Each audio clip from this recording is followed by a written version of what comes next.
गाय ऊस खाते, गवत, गिन्नी गवत, मका, मोर घास हे चारा खाल्ल्याने गाईला ते पचते.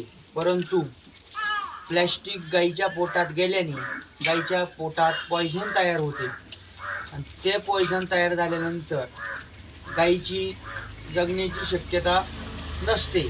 परंतु आपण शेतकरी असल्यामुळे आपण डॉक्टरला बोलवतो, डॉक्टर आपल्या गाईचे ऑपरेशन करतो.